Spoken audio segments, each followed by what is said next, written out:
আসবে। দেশে পণ্য পরিবহনের ক্ষেত্রে সড়কে যে চাঁদাবাজি হয় তার পরিমাণ বছরে ১,০০০ কোটি টাকার উপরে। চাঁদাবাজির ফলে ব্যবসা পরিচালনা ব্যয় বেড়ে যাওয়ার পাশাপাশি বেড়ে যায় দ্রব্যমূল্য।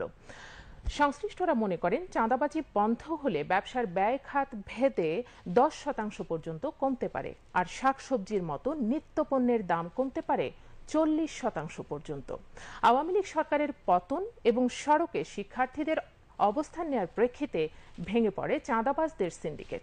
নাগরিকরা এরই মধ্যে এর সুফল পেতে শুরু করেছে। রিপোর্ট জান্নাতুল ফেরদৌসের। সম্প্রতি বৈষম্য বিরোধী ছাত্র আন্দোলন প্রেক্ষাপটের কিছুদিন আগেও সারা দেশে পরিবহন খাতে অনেকটা প্রকাশ্যেই চলত চাঁদাবাজি। বাস, কাভার্ড ভ্যান, পিকআপ, সিএনজি চালিত অটোরিকশার চালকদের নিয়মিত চাঁদা দিতে হতো ঘাটে ঘাটে। এছাড়া বিভিন্ন লেগুনা স্ট্যান্ডেও আদায় করা হতো চাঁদা। তবে গত এক সপ্তাহে ট্রাফিক পুলিশের অবর্তমানে শিক্ষার্থীরা সড়কে যান চলাচল নিয়ন্ত্রণ করায় কমে এসেছে চাঁদাবাজি। শান্তিতে গাড়ি চালাতে পেরে শিক্ষার্থীদের ভূমিকার প্রশংসা করছেন পরিবহন সংশ্লিষ্টরা। প্রতিদিন চালানোর জন্য ৬০০ টাকা করে চাঁদা দিতে হতো। এখন যাত্রী কম নিচ্ছি, দেখা গেছে কি এখন চাঁদা দিতে হচ্ছে না কাউকে।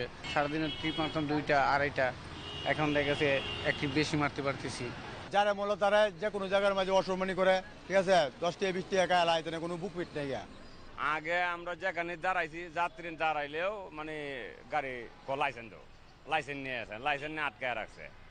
আটকায় রাখে পরে দিছে না, ৫০০ টাকা দিছি কি ২০০ টাকা দিয়েছে ছাড়ছে। গন্ডগোল পরে যে আমরা পুলিশে জিজ্ঞাসা না, চাঁদাও নেয় না। মানে এইভাবে দূর থাকে তো আমরা ভালো। আমরা গাড়ি চালাই, ওই সন্ধ্যাবেলা আইবে, দুপুরবেলা আই, রাত্রেবেলা আই, জমাটা লয়ে যাই।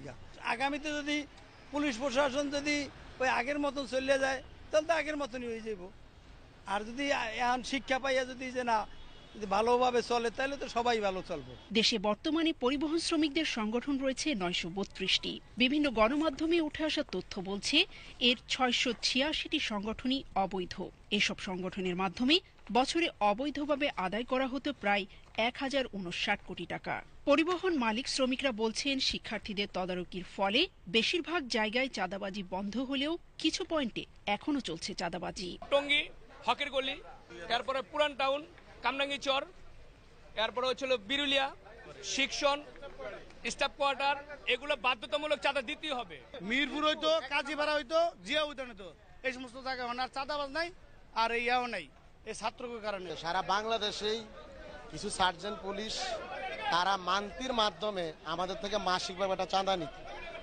আমরা চাই বর্তমান যে গভর্নমেন্ট আছে, এই পুলিশ সার্জেন্টদের যেটা মানে মাসিক চাঁদা, এটা যাতে বন্ধ হয়ে যায়। সংশ্লিষ্টরা বলছেন, চাঁদাবাজির কারণে পণ্য পরিবহনে অতিরিক্ত ব্যয় হওয়ায় বৃদ্ধি পায় পণ্যের দাম। এ সকল চাঁদাবাজি বন্ধ করা গেলে অন্তত ১০% ব্যবসা খরচ কমে আসবে।